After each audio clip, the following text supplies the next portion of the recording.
ভারতে আজকে কালকে দুদিন ধরে ককরোচ জনতা পার্টির যেই কর্মসূচি চলছে সেটা আজকে বেশ উত্তেজনা তৈরি করেছে এবং সংসদ ভবন চলো অথবা সংসদ ঘেরাও করো এরকম একটা কর্মসূচি থেকে আজকে দেখলাম যে গতকালকেও অনেক তরুণীদেরকে পুলিশ এবং আইনশৃঙ্খলা বাহিনী বেধড়ক পিটিয়েছে এবং আজকে দেখলাম যে বিরোধী দলীয় নেতা ইন্ডিয়ান পার্লামেন্টের যিনি আছেন রাহুল গান্ধী, অখিলেশ যাদব, তাদেরকে সেখান থেকে গ্রেফতার করা হয়েছে এবং সিচুয়েশন আরও বেশি উত্তেজিত হচ্ছে বলে মনে হচ্ছে আর কি। এখন ব্যাকগ্রাউন্ডটা কোথায় দেখেন যে ককরোচ জনতা পার্টির শুরুটা হয়েছে কোথায়। এইটা যারা করেছেন অভিজিৎ দীপকে, সে খুব ইয়াং, 95 সালে জন্ম, 31-32 বছর বয়স। আম আদমি পার্টি যেটা ছিল তার সাথে ইয়ুথ ভলান্টিয়ার হিসাবে সে কাজ করেছে, পরে আমেরিকা থেকে লেখাপড়া করেছে এবং অনলাইনেই মেইনলি এটা তিনি তৈরি করেছেন। এবং শানে নজরুলটা কোথায় দেখেন, মাস 2 আগে মে মাসের দিকে ইন্ডিয়ান সুপ্রিম কোর্টে একটা রিট পিটিশন ফাইল হয়েছে, যেটা চিফ জাস্টিস এবং আরেকজন তার কলিগ বেঞ্চ এটা মিলে শুনছিলেন যে একজন আইনজীবীকে সিনিয়র অ্যাডভোকেট টাইটেলটা দেওয়া হচ্ছে না, ডিলে করা হচ্ছে কেন, এই বিষয়ে একটা রিট পিটিশন। এবং সেটার যিনি লয়ার ছিলেন ওইটা তো খারিজ করে দিয়েছেই সুপ্রিম কোর্ট, সাথে কিছু কমেন্ট করেছেন। তার ভিতর একটা কমেন্ট হচ্ছে যে এই ধরনের অপ্রয়োজনীয় রিট পিটিশন কেন আসবে, এবং সেখানে জাজ বলেছেন যে যারা ফেক ডিগ্রি নিয়ে প্র্যাকটিস করতেছে, ল ডিগ্রি নিয়ে, তাদের লাইসেন্স বাতিল করা দরকার। এবং এই যে আননেসেসারি রিট পিটিশন ফাইল করে করে সরকারের এবং প্রতিষ্ঠানের জুডিশিয়ারির সময় নষ্ট করতেছে, সুনাম নষ্ট করতেছে।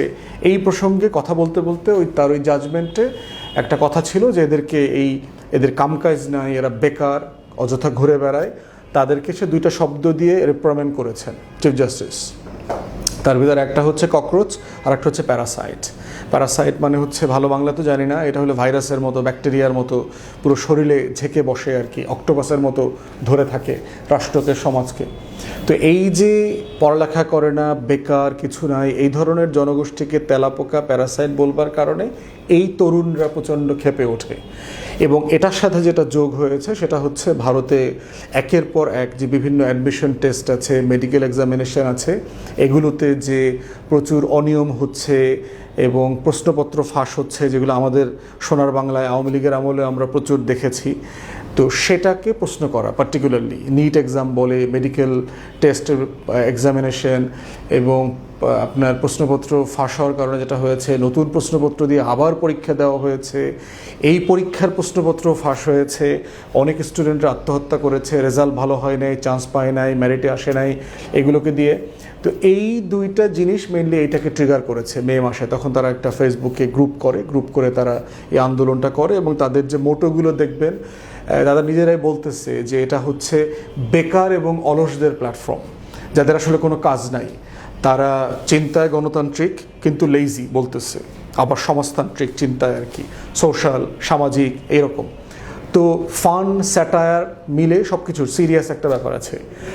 এবং তারা দেখলাম গত কয়েকদিন আগে 5 দফা দাবি দিয়েছে। তার ভিতরে একটা হচ্ছে পার্টিকুলারলি গুরুত্বপূর্ণ, সেটা হচ্ছে যে সোনাম ওয়াংচুক, যিনি ভারতের একজন ইঞ্জিনিয়ার এবং শিক্ষাবিদ, খুবই প্রমিনেন্ট। 3 ইডিয়টস আমির খানের যে একটা মুভি ছিল, এই মুভিতে ওনাকে ইম্পারসোনেটও করা হয়েছে। তো সেই বাস্তবতায় এই আন্দোলনটা চলছে, এটার পক্ষে অনেকেই কর্মসূচি দিচ্ছে, তারপরে ধর্মঘট অবস্থান কর্মসূচি পালন করতেছে, অনেকে স্ট্রাইক করতেছে। তো এই সোনাম ওয়াংচুক উনি প্রায় 21 দিন থেকে না খেয়ে আছেন, অনশন করছেন। ওনাকে জোরপূর্বক গতকালকে অথবা পরশু পুলিশ এসে ওখান থেকে স্টেজ থেকে উঠায় নিয়ে হাসপাতালে নিয়ে গেছেন এবং ওনার পরিবার এবং বন্ধুরা বলছেন তাকে ফোর্স ফিড করা হচ্ছে, জোর করে খাওয়ানো হচ্ছে যেন সে সুস্থ থাকেন, অসুস্থ না হয়ে যায় এবং সরকার বিব্রত না হয়। এখন এই বাস্তবতায় দেখেন যে আসলে ইস্যুটা কী, এবং দেখেন কত কাছাকাছি আমাদের তরুণরা 24-এ যে গণঅভ্যুত্থান করেছে, জেনজি প্রজন্ম, যারা সিম্পলি একটা ফেয়ার কান্ট্রি চায়, একটা সরকার চায় যেই সরকার তাদের কথা বলবে, আদর্শ, ইতিহাস, অতীত, ঘাটাঘাটি মানে যেগুলো জীবন সংশ্লিষ্ট না, বাড়াবাড়ি লেভেলে নিয়ে গিয়েছিল আওয়ামী লীগের সময় দেখেছেন। ঠিক একই ধরনের হচ্ছে বিজেপির হিন্দুত্ববাদী ফ্যাসিবাদ, যে অপ্রয়োজনে ধর্ম নিয়ে আসবে, কোনো প্রয়োজন নাই, সব মসজিদের নিচে একটা করে পুরাতন মন্দির খুঁজে বার করবে, না হলে হচ্ছে তাদের যে দেবদেবিতা তাদের জন্মস্থান খুঁজে বাইর করবে, এরপরে মসজিদ ভাঙা দিবে, গির্জা ভাঙা দিবে, হাজার হাজার লক্ষ লক্ষ মানুষকে নাজেহাল করবে, এবং এটা করে যেটা হচ্ছে আসল সমস্যা থেকে জাতিকে সাইডলাইন করে দিচ্ছে, পাশে ফেলে দিচ্ছে, যেটা আওয়ামী লীগের আমলে আমরা দেখেছি। যে কোনো ফ্যাসিবাদী শাসন ব্যবস্থার যে কাঠামোগত বৈশিষ্ট্য সেটা আর কি। তো একই রকম সিচুয়েশন আমরা দেখতে পেলাম যে দিল্লিতে যেটা হচ্ছে, আমরা এই তরুণদের কষ্টের সাথে, আন্দোলনের সাথে আমরা সহমর্মী। আমরা বোধ করছি যে এই আন্দোলন, এই প্রসেসের মধ্য দিয়েই আমাদের বাংলাদেশের তরুণরা বারবার নিজেরাও আন্দোলন করেছে, এবং আজকেও দেখলাম যে ভারতে আন্দোলনের যে কর্মসূচিগুলো দিচ্ছে সেখানে তারা প্রচুর নেপাল এবং বাংলাদেশকে রেফার করছে, কারণ জেনজি মুভমেন্টের ব্যাপারে বাংলাদেশ তো গোল্ড মেডেলিস্ট, সে চ্যাম্পিয়ন এবং সে হচ্ছে এটার নিক্তি। অতএব সেই জায়গা থেকে আমরা বোধ করছি যে ককরোচ জনতা পার্টি যে নামে যে ব্যানারে আসুক, এটাই হচ্ছে আসলে জনগণের অধিকার আদায়ের আন্দোলন, এর বাইরে আসলে কোনো বাস্তবতা নাই। তাই ভারতবর্ষের তরুণদেরকে আমরা বলছি যে আমরা এই তরুণদের সাথে সহমর্মী, তাদের যে কোনো গণতান্ত্রিক অধিকারের লড়াইতে আমরা সহমর্মী। আমরা চাই যে আন্দোলন বাংলাদেশের তরুণরা করে সফল করেছে তারাও সফল হবে, এবং ভারতবর্ষে গণতন্ত্রের যে ইতিহাস আছে, লড়াই আছে, সেটা শত বছরের এই ট্র্যাজেক্টরি থেকে, এই যে ইতিহাস আছে, এই ইতিহাসের একটা নতুন পালাবদল এখানেও হবে।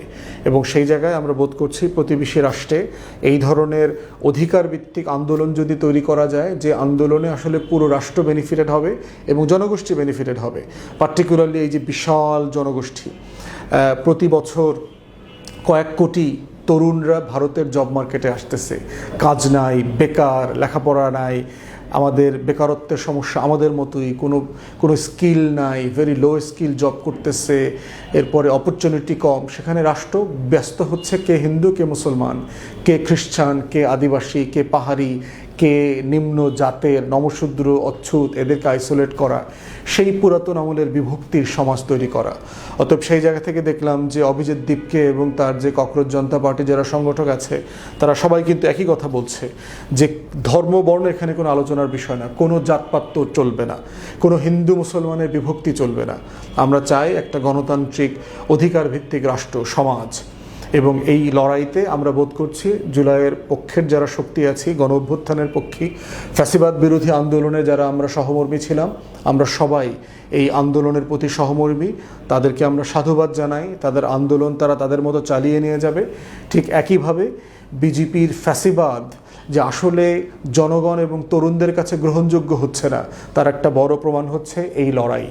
অতএব এই লড়াই আমাদেরকে 24-এর লড়াইয়ের যে সফলতা, এটাই হচ্ছে প্রমাণ করে দিচ্ছে, এবং এই সফলতা অন্য দেশের তরুণদেরকে যে উজ্জীবিত করতেছে, এটা আমাদের জন্য খুবই গর্বের এবং ভবিষ্যতের জন্য একটা প্রেরণাদায়ক ঘটনা। সবাই ভালো থাকবেন, ধন্যবাদ।